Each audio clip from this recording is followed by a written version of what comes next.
হুজুর, মেয়েদের মাউতে গজল বা কোরআন তেলাওয়াত করা জায়েজ কিনা?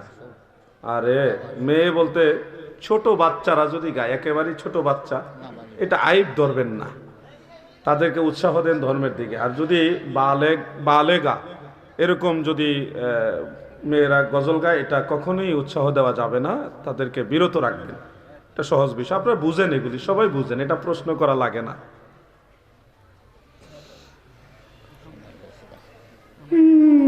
জরুরি মশলা আইছে, খুব জরুরি।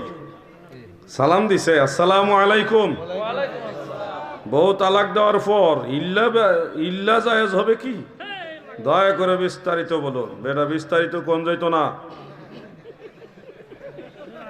এখানে ছোট ভাইরা আছে। ইল্লা বিয়ে বলতে আমাদের দেশে যেটা আছে, এটা ইসলাম ধর্মে না, এটা ওয়াহাবিদের ধর্মে আছে।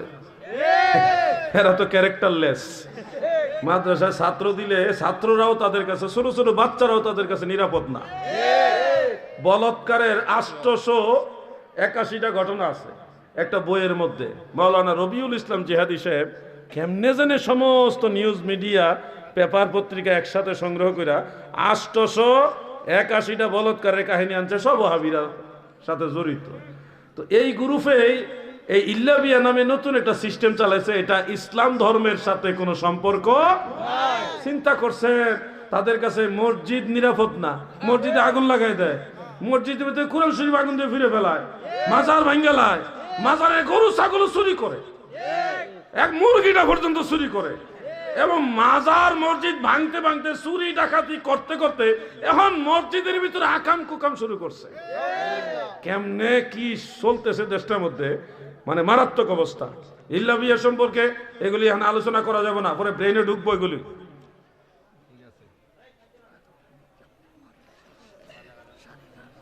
আচ্ছা, আল্লাহু আকবার, খেয়াল করছি না হুজুর টাইমটা। আল্লাহু আকবার, বুঝছেন নি? এগুলি বেশি বলা যাবে না, বললে সমস্যা। নবীর দুরূদ সুর দিয়ে পড়া কি জায়েজ? এর দলিল কি আছে? আরে বেটা, কোরআন শরীফ সুর দিয়ে পড়ে না তো তুমি দুরূদ শরীফের বিরুদ্ধে লাগছো কেন লেগে?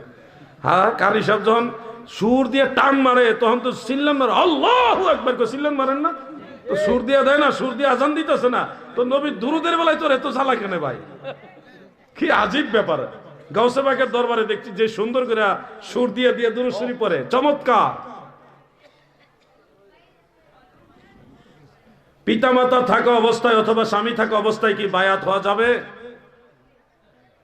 শুনুন, মা বাবার খেদমত একটা বড় ধরনের ইবাদত।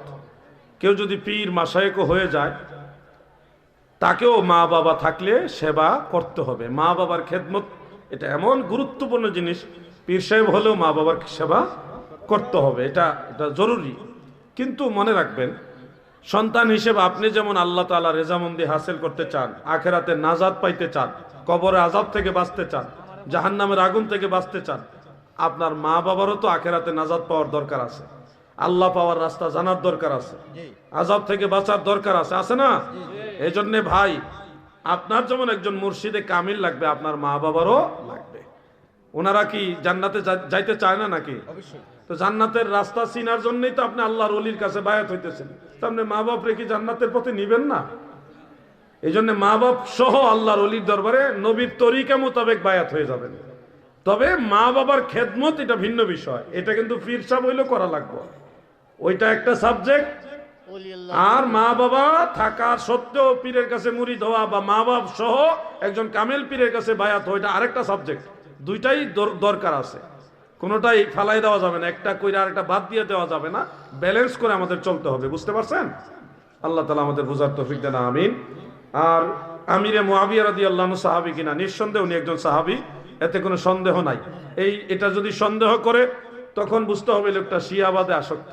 এখানে আমরা সন্দেহ করব, কারণ সাহাবী সমস্ত 4 তরিকার ইমামরা মানছে, 4 তরিকার আউলিয়ারা সবাই মেনে গেছেন, সিহাচিত্তার 6 ইমাম মেনে গেছেন, 4 মাযহাবের ইমামরা মেনে গেছেন। আপনি মানবেন না তার মানে আপনি কি আলাদা ধর্মের লোক? আমরা মাওলা আলীকেও মানি, আহলে বাইতের রাসূলকে মানি, পাক পাঞ্জাতন মানি, আসহাবে রাসূলকেও সম্মান করি। ব্যালেন্স করে চলবেন, বাড়াবাড়িতে যাবেন না। আল্লাহ তাআলা বুঝার তৌফিক দেন, আমিন। আজকের মতো আলোচনা আমার এখানে শেষ। আমি হুজুরের কাছে দোয়া চাইলাম, পীরজাদা আলহাজ মাওলানা আল্লামা শাহজালাল আহমদ আখুনজি হুজুরের কাছে দোয়া চাইলাম, প্রিন্সিপাল হুজুরের কাছে খাস করে দোয়া চাইলাম। সবাই আল্লাহর রহমতে ভালো থাকুন। আসসালামু আলাইকুম ওয়া রাহমাতুল্লাহি ওয়া বারাকাতুহু। শুকরিয়া।